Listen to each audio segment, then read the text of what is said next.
So welcome back to another video then, guys. Got a bit of a gear and kit video to do today. I've got some work to do on some clothes and on some tools for getting stuff ready for winter with the changing seasons. So many products on the market, who really knows what to use? So I'm just going to show you a few bits that I use and how I use them to get the most out of my equipment. So I'm going to be splitting this video into two parts. First part, I'm going to be looking at some clothing, like my Fjallraven trousers and my boots, and I'm going to be, applying some wax to the trousers and putting some products on the boots to re-waterproof those. In the second part, I'm going to be looking at the main bushcraft tools, my knife, my saw and my axe. Show you what products I use on those and how we can make sure they don't get too worn and dull over the changing seasons. So let's get into it. So arguably the item of clothing that's probably going to take the most amount of beating is your boots. So whether you've got a solid leather pair of boots like I have, or you use sort of synthetic soft walking shoe / boot, you can buy products for these, which I use this sort of thing, just a spray after you've got them damp, spray it on, that's good as you go. However, today I'm going to be looking at my boots.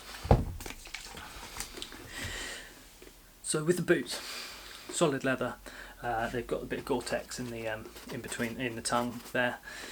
First of all, I've got to give them a bit of a wash down because I was out with them the other day. They're a bit sandy, so I'm going to go and give them a rinse off. So when it comes to just washing your boots, all I find is just a stiff bristle brush. That's all you need. Is just to get the worst of that off. If you had if you were just picking these up for the first time, you hadn't used them all year, I might use a bit of this stuff. Now this is saddle soap. It's a leather. I'm going to hold it up here. I don't know whether it will focus on that. Probably not. But hey, you should be able to read that. It's called saddle soap. It's essentially a treatment for leather that really gets all the grime and the muck off. And as I said, if you had lots of dried mud on it, probably from the previous year, I'd lather it up with some of this. As you can see, I've not got a whole lot of this left. See, it's pretty. It's been pretty used, but just for the sand that's on the boots now, all it needs is a bit of warm water and a bit of a go over with the brush. So I'm going to go and do that now. So now these have been rinsed off quite well and got all that dried mud if there was any, and the all that sand I had on there. Now that's all off. I can leave those to dry and come back to them, and then I can put my other products on. They only need to be air dried, so don't go banging them in the airing cupboard or using a heat gun or anything on them. They can dry quite well on their own. So the other product I'm going to look at today is my Fjallraven trousers. Now, if you've seen any bushcrafter on the internet, you will have seen this logo. This is the Fjallraven logo. Okay, little fox. They make quality outdoorsy clothes, bags, all sorts. Not those laptop bags that you see teenage girls out on the street with. Don't get me started on that. It's a marketing thing. But Fjallraven do make quality outdoor gear.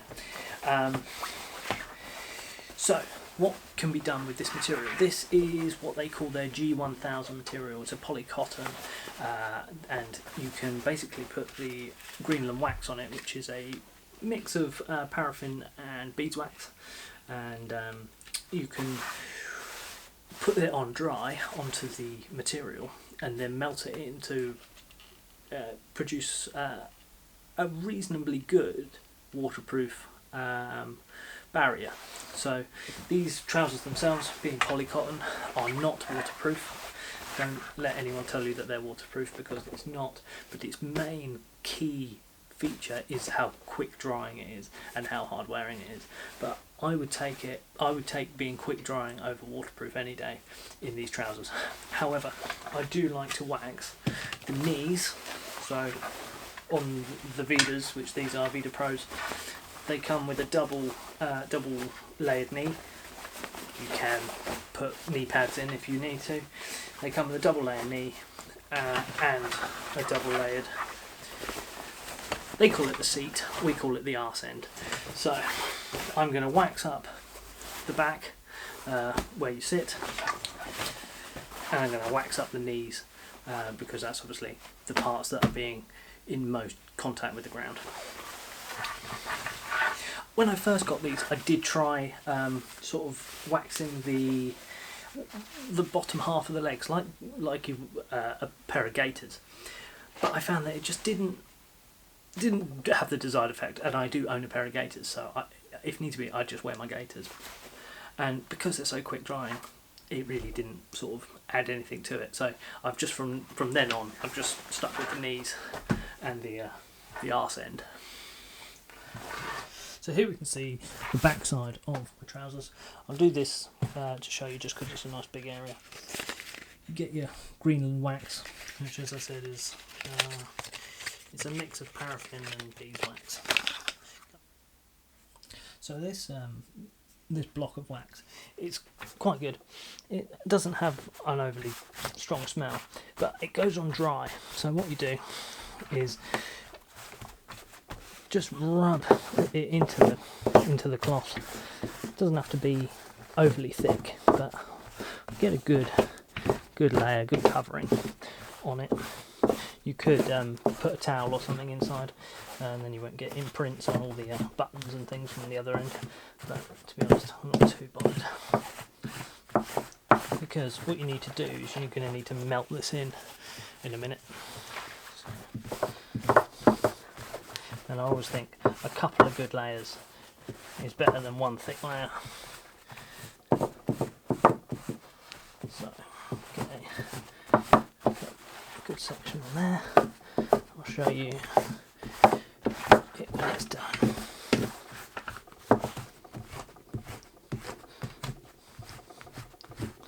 So I pay particular attention to the seam, just because that obviously is a bit of a weak point between the two fabrics. But other than that, everything's all right.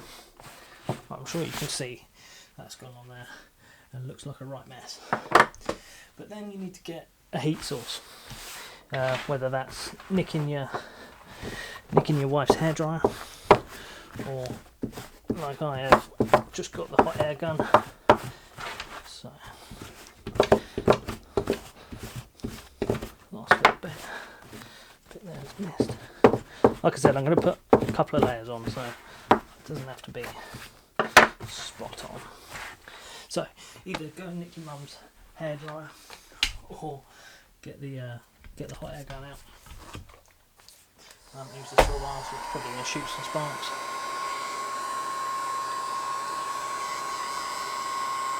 No, at least it's blowing warm. So yeah, just the old school hot air gun, and just go over it, and you should be able to see that's starting to melt. Get down here. Obviously, just be careful with to hold it not too close to the actual fabric, but it melts in really quite easily. It doesn't take much to do the whole piece.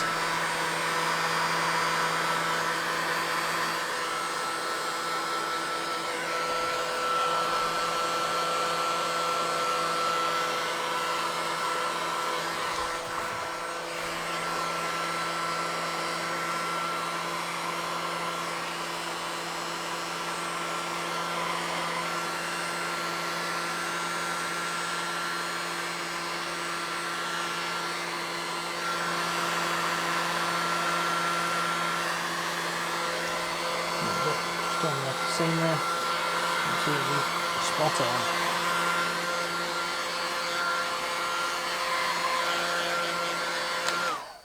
And that, if you were just doing it for, don't just mind the end. You can see roasting up. Touch that once or twice too many. And that, if you just wanted a quick fix, would be absolutely fine. Now I'm going to put another layer on the back, and I'm also going to put another 2 layers on the knees. So I'm going to quickly do all that, and I'll bring you back and show you it when it's finished.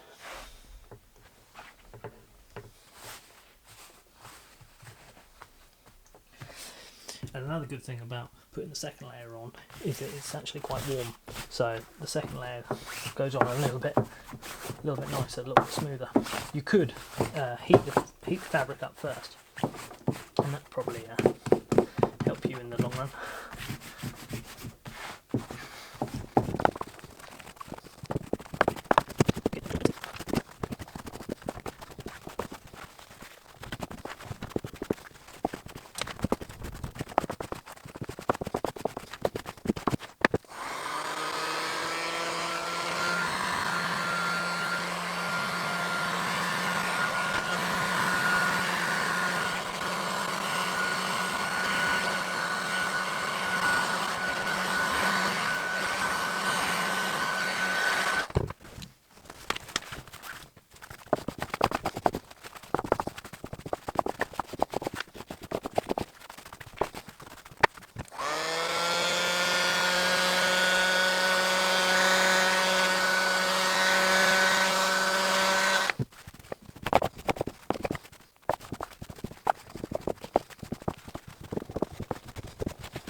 So there we have it, trousers nicely waxed.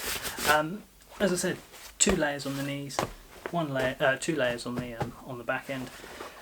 Probably only took me 10 minutes, 15 minutes. It's really not that difficult to do. It's just using something that's going to heat that to a high enough temperature to melt that wax in. Now, on the inside pocket, it does give you a description on how to do it if you weren't using a heat gun. It says if you were using it out in the field, doing it in the field. Out in the field, hold the garment above a steady, strong flame, such as an outdoor stove or campfire. Now, I don't fancy trying to do that over a stove or a campfire, but hey, some people are far more adventurous than I am. If you want to remove the wax, now removing the wax, you have to wash them at, I think it says 40 degrees, and that will take the wax out of the cotton. Personally, I think it does leave an amount of residue still within it, but as disgusting as it sounds, I don't wash these every time I wear them because, one, I want to keep that as good as possible, and two, they don't really need it half the time. It's amazing what a wet cloth will get off when they start getting really stinky or covered in fishing bait or, you know, all sorts of stuff. I'll give them a wash. But just from being out in the woods, because they're so fast drying, they do not self-clean, but they keep themselves to themselves, shall we say. And also, it's a bit of a pain in the ass to have to do that every time. So it's about as much as I'm going to say on these trousers, I think. So with the trousers all done, let's move on to the boots. As I mentioned before, these are a solid hard leather boot. Berghaus, I believe, make these ones. And I've given them a good rinse over to get any loose mud and crud off. It's still a little bit of mud sort of wound into the leather. That's not a huge problem of mine. If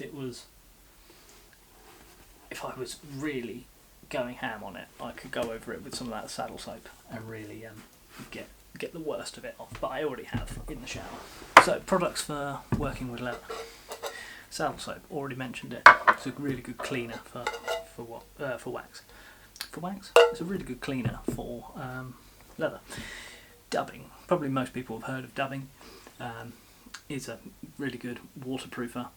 I'll explain when I use dubbing in a little bit. But for leather that's got a movement to it, when I mean movement, I mean it's going to bend, you know. This is going to bend across here. If I'm like my gloves, my leather gloves, leather gloves, I will use. This has got a lot of movement to it. I want it to be soft and supple. Mink oil. One of the reasons I love mink oil so much is it has a really low melting point. If like dubbing, which you may have used before, it doesn't really work its way into the leather so much. It sits on the surface, and it does produce a really effective barrier against water and crud, but it doesn't really absorb into the leather, and especially on leather that moves, as I've mentioned, across the front of the boot. You'll see that the more you work the boot, you'll just get ridges of sort of, well, wax building up on the top, and essentially that's just producing a sort of valley in the leather that water can get into. And that's why I love mink oil so much. To apply it, I tend to go on with a cloth. I think it's a bit more. You can get a better spread on the leather. So onto the cloth I go with just a little bit on a couple of fingers. I don't know if you're going to be able to see this really well. Try and hold it in the light. I just sort of go in small circles. Anyone that's ever polished shoes before will know how to just get it on there, and then after that it's had a good coating in between the buckles and all that. Make sure paying attention to the seams, and obviously that seam down the bottom, as I said, which is the main place that goes quite early on boots, because it's just not really looked after. I'll just get a good coating of this on, and then with the dry part of the cloth just go over and get the worst of the excess off. There is a rule of thumb really, a few thin layers is better than one thick layer, and it takes a few practices to realise what that means and why that's the case. Everyone I think has put a little bit too much boot polish on every now and again and gone, oh, actually that didn't need to be like that. So what items do I use dubbing on? Now, dubbing, I will never discredit it. It's a brilliant product. It really does produce a good barrier, but I like to use it on an item that doesn't have any movement to it. So you could use it on your knife sheaths, on your axe sheaths, on my clothing. I use it on my hat. May have seen a video or so where I wear my leather hat. That is probably about the only bit of leather clothing I have that doesn't really, require any movement. So now the boot has been well and truly oiled up, and they do look a little bit shiny. Take the flat of your polishing cloth and just give them a once over, and then just gets that excess off, and they will be ready for the elements. So I think I mentioned leather gloves.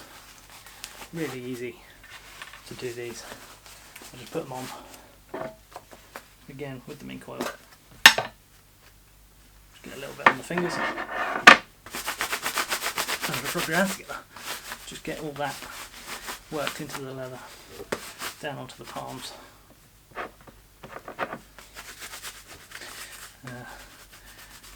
Inside the fingers, just gets them nice and protected. There you go. That smells quite nice too. So there we have it then, guys. Nice and simple, short video on just how I prepare my clothing for the change in the weather. One thing I didn't think about to do was my over rain jacket. I use a spray for that because it's just so much easier to do.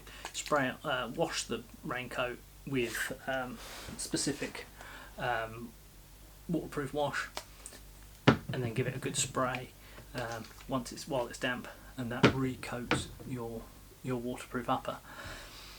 But for that video, the trousers have been waxed, the boots have been re-oiled, and yeah, I'm ready now to get out into the rain and get doing some bushcrafty bits.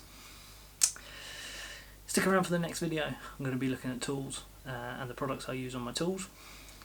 And other than that, guys, thank you very much for watching. Take it steady. Boy.